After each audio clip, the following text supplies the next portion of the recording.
Pero ang hindi namin mapapatawad ay yung ginawa ng mga kongresista kay Vice President Sara Duterte noong huling linggo. Kaya ang aming panawagan mula sa Duterte Youth Party List, tandaan ninyo yung pagmumukha ng 240 na kongresista na nag-impeach kay Vice President Sara Duterte. Kung ano yung ginagawa sa Davao del Sur, sinisira ang letrato ng congressman nila sa sobrang galit ng mga taga Davao del Sur. Sana tayong 32 million na lampas ng mga Pilipino ay manindigan ngayong eleksyon na ito. Huwag niyo iboto! Huwag niyo iboto lahat ng nagtraidor na kongresista sa mga Duterte.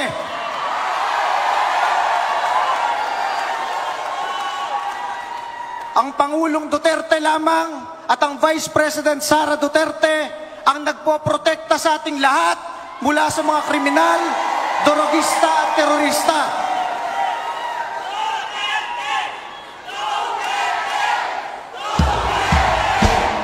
Duterte!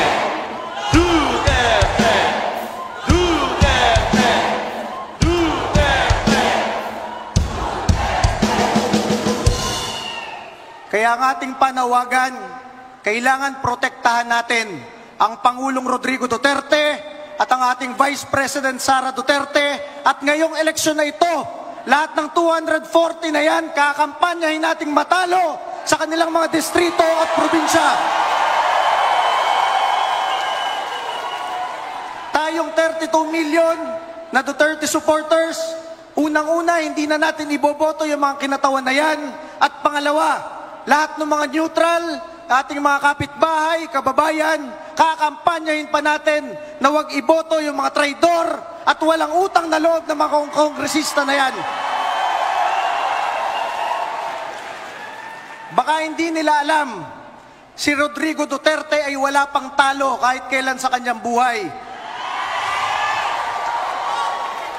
Naging Vice Mayor ng Davao City noong 1987, naging Mayor, naging Congressman, naging Presidente ng Pilipinas. Kaya lang wala si Rodrigo Duterte ngayon, dahil nagpresidente na siya at hindi siya tumakbong senador.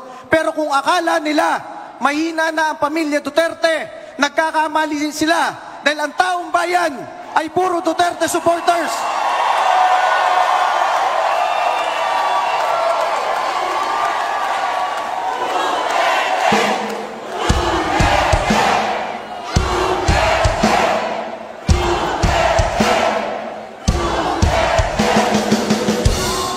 Kaya ang aming panawagan ngayong eleksyon na ito, iboto ninyo ang mga kaalyado ng Pangulong Duterte na naririto sa harap at iboto ninyo ang mga senador ni Pangulong Duterte para mapagtibay ang pagbabalik sa Malacanang ni Sara Duterte. Dahil ang tagumpay ni Pastor Kibuloy, ang tagumpay ni Sara Duterte ay tagumpay ng mamamayang Pilipino. So muli po, mula po sa inyong number 5 Duterte Youth Party List, kami ay lumalaban uli ngayong eleksyon na ito. Kami ay naninindigan kasama ninyo at masabi natin, tatag lang, tatag lang. Maraming salamat po. Maraming salamat kay Chairman Ronald Cardema ng Duterte Youth Party List.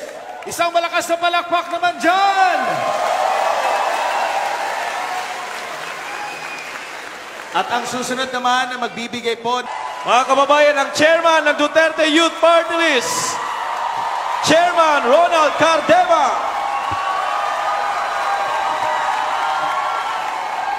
Magandang hapon po sa inyong lahat. Ako po si Chairman Ronald Cardema ng Duterte Youth Party List. Ang kaisa-isang party list sa Kongreso na lumalaban sa mga makakaliwang grupo.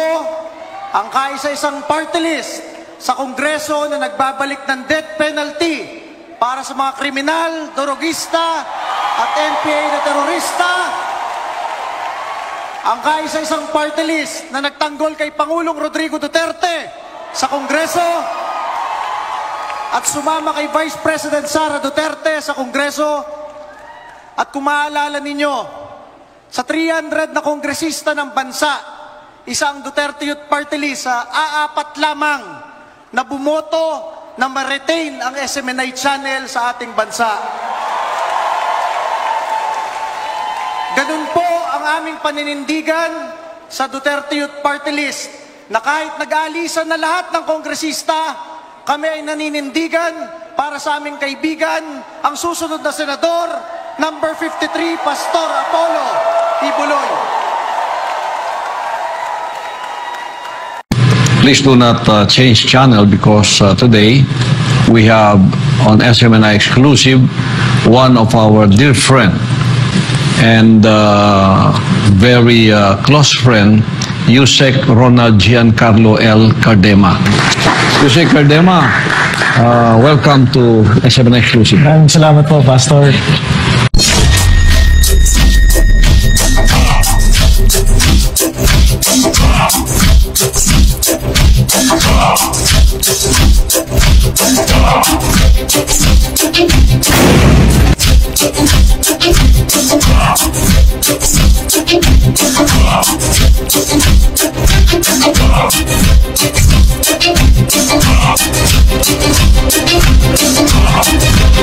Bilang opisyal ng gobyerno, maninindigan tayo para sa tropa ng gobyerno.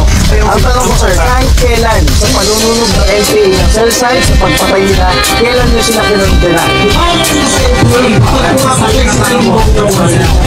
Hanggang yung wag mo nila ng pulis ng dalo, pagkakamali. Pero pinapasweldo ka ng gobyerno? Pinapasweldo ka ng tao bayan? Hindi nagpapapasok sa gobyerno? Pumapasok sa gobyerno? Hindi mo lang gobyerno? Pumapasok sa gobyerno? Linipan na ang kanila, basta ang mamamahal sa ating bansa. Linipan na ang kanila, ang kadukaro at pag-asa